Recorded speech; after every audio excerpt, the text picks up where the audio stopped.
Hola a todos, soy el detective Bond y hoy estoy aquí para contarles otra cosa. Muchos objetos SCP son valiosos para fines de estudio científico, pero algunos de ellos son tan peligrosos que la Fundación está realizando un esfuerzo extremo en un intento por aniquilarlos. Están utilizando muchos métodos conocidos para hacer esto, incluido el uso de otras entidades anómalas. Pero esto no puede terminar bien. Entonces, conoce a SCP-682, una criatura increíblemente inteligente y peligrosa. Es un reptil gigante cuyas proporciones son difíciles de precisar, por mucho que me gustaría. Y esto no es un secreto. El cuerpo de este monstruo cambia constantemente. Puede crecer y encogerse. Un ejemplo especialmente claro es cuando se alimenta a la criatura. La Fundación afirma que esta peculiaridad del reptil no puede ser explicada por la ciencia moderna. En realidad hay una explicación, pero muy pocos empleados de la Fundación tienen acceso. Pero hablaré de esto más tarde. SCP-682 posee una gran fuerza, alta velocidad e inteligencia extraordinaria. Es capaz de consumir cualquier material, incluida la materia inorgánica. La criatura puede procesar estos materiales difíciles de digerir con la ayuda de las branquias de filtración ubicadas en sus fosas nasales. La mayoría de las veces, este reptil se encuentra ubicado en una cámara especial de 5 por 5 por 5 metros, lo que ya nos dice algo sobre sus proporciones máximas. Las paredes de su hábitat están cubiertas de placas reforzadas con acero con un grosor de 25 centímetros o 10 pulgadas, pero la característica más singular de estas placas es su resistencia a la acidez, necesaria porque la cámara se llena de ácido clorhídrico. El liderazgo de la Fundación esperaba poder destruir al peligroso reptil mediante el uso de ácido, pero esto resultó ineficaz. SCP-682 extrae el sustento directamente del ácido, lo que le permite regenerarse constantemente. A pesar de las paredes de su recinto, el invulnerable reptil intenta escapar regularmente. De sus 17 intentos hasta la fecha, 6 intentos de fuga tuvieron éxito y resultaron en la muerte de empleados de la Fundación.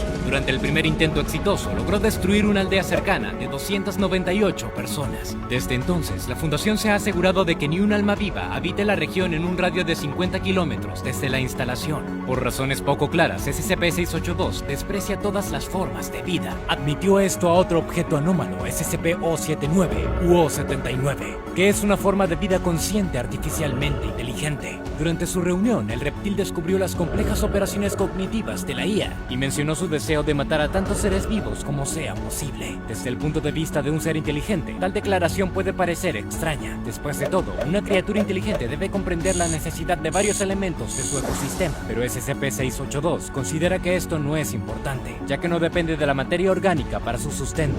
Es completamente capaz de sobrevivir incluso en un mundo posapocalíptico. La Fundación puso sus mejores esperanzas en SCP-409 para destruirlo. Este es un cristal infeccioso que provoca la cristalización de cualquier material con el que entre en contacto, con la única excepción del granito. Durante su contacto con el cristal, su piel se rasgó violentamente. El objeto no estaba acostumbrado a sentir un dolor tan intenso y se maravilló de la naturaleza del arma que le causaba tanto daño. Cuando se cristalizó al 72% de su cuerpo, comenzó a estallar. No obstante, el reptil se regeneró por completo y logró matar a todos los participantes del experimento durante su intento de fuga. Al ver que SCP-682 desarrolló una inmunidad al cristal, la Fundación dejó de usar el SCP-409 en un intento de quitarle la vida al monstruo. Algunos de los empleados de la Fundación sugirieron destruir el reptil con la ayuda de SCP-689, o como también se le conoce, el fantasma en la oscuridad. SCP-689 es una estatua de esteatita de 30 centímetros de alto de un esqueleto agarrándose las rodillas. Mientras se observa esta estatua, no se mueve, pero tan pronto como nadie está mirando, la estatua anómala desaparece y el observador muere en 15 a 20 segundos. Uno de los agentes de la Fundación sugirió que las características de este objeto le permitirían matar a SCP-682. El liderazgo de la Fundación aprobó el experimento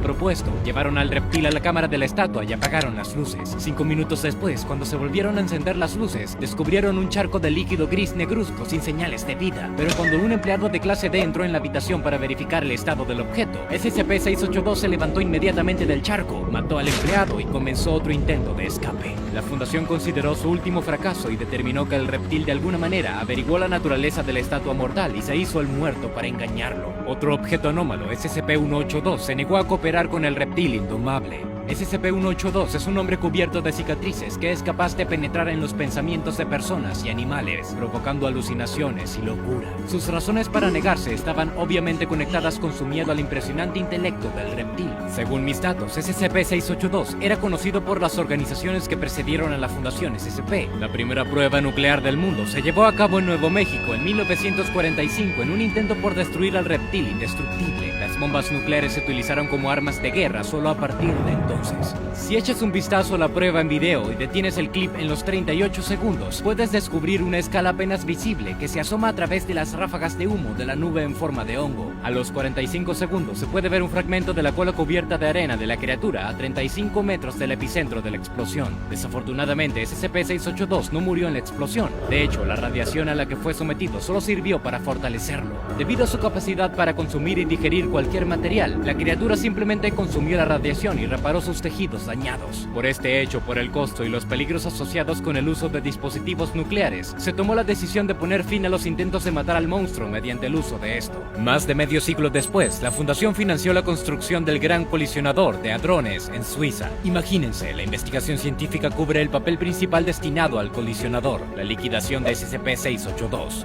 Planearon destruir al monstruo poniéndolo en contacto con una pequeña cantidad de antimateria. Ponle atención a esta grabación. A los 17 segundos se puede ver un camión con carrocería de acero que se acerca a las instalaciones del CERN siendo dañado desde adentro, como si alguien intentara liberarse de sus paredes. El SCP-682 es la única criatura capaz de causar tal destrucción. Al igual que antes, en el caso del CERN, la Fundación gastó millones en vano. El objeto sufrió un daño significativo, pero logró regenerarse.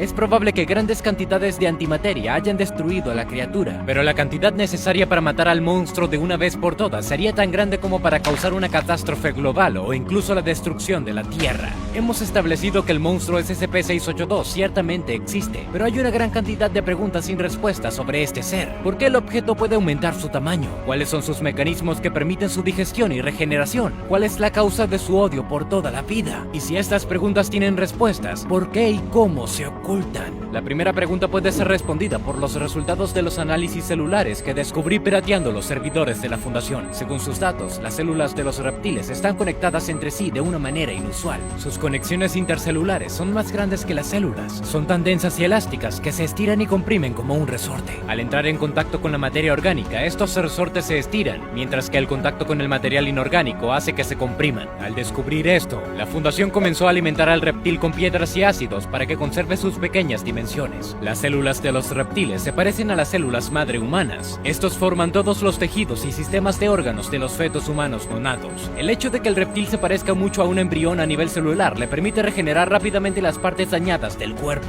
Pero a diferencia de las células humanas, las células de los reptiles pueden utilizar absolutamente cualquier material para lograrlo. Es probable que las células de alguna manera puedan transformar la materia inorgánica en material orgánico. Algo destruye los enlaces atómicos dentro de la materia consumida por el monstruo, permitiendo que sus células transformen el material que ingirió en oxígeno, carbono o hidrógeno. Según las palabras del propio reptil, su odio a todos los seres vivos se debe a su superioridad intelectual. En otras palabras, el reptil desprecia a todos aquellos que considera intelectualmente inferiores a él. Expresó su interés en cooperar con la inteligencia artificial con el fin de derrocar a la humanidad e instalar una dictadura de sistemas operativos. Esto es un secreto bien guardado, accesible solo para los miembros principales de la Fundación. Se aseguran cuidadosamente que solo se comparta con el círculo interno. Existen varios seres con inteligencia artificial fuera de control de la Fundación. Se teme que si estos seres se enteran de esta información, intentarán contactar con el reptil y cooperar con él. La estructura celular de SCP-682 también se oculta cuidadosamente porque prácticamente presenta un plano para la construcción de armas biológicas similares capaces de regenerarse. La Fundación ha considerado crear un arma biológica de ese tipo para destruir al reptil, pero considerando todas las posibles consecuencias de tal proyecto, el liderazgo decidió hace mucho tiempo no seguir esta opción. Si un empleado de la Fundación tuviera acceso a estos archivos secretos, se le otorgaría inmediatamente un amnésico de clase B o de otro modo se le liquidaría. Si yo no cuidase mi anonimato, seguramente ese también sería mi destino.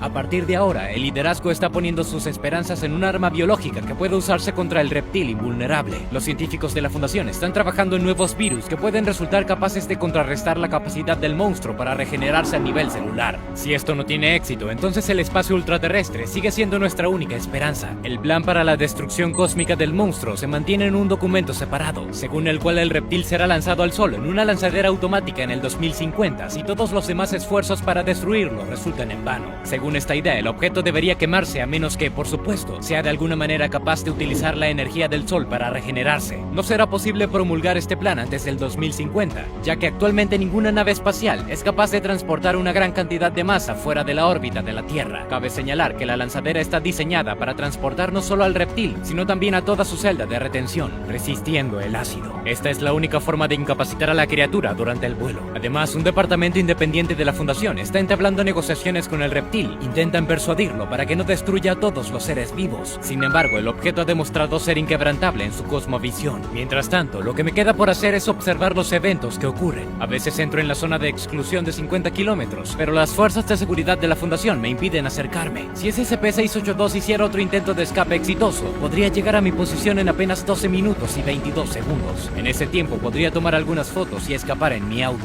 Las fuerzas de seguridad de la Fundación están equipadas para detenerlo antes de que cruce el límite de la zona de exclusión. Entonces, ¿qué piensas? ¿Hay otras formas de deshacerse de este reptil invulnerable? ¿O sería mejor que la Fundación continuara sus intentos de normalizar las relaciones con la criatura para utilizarlas para los propios fines de la organización? Cuéntanos lo que piensas en los comentarios. Soy el Detective Void. Nos encontraremos en el próximo video.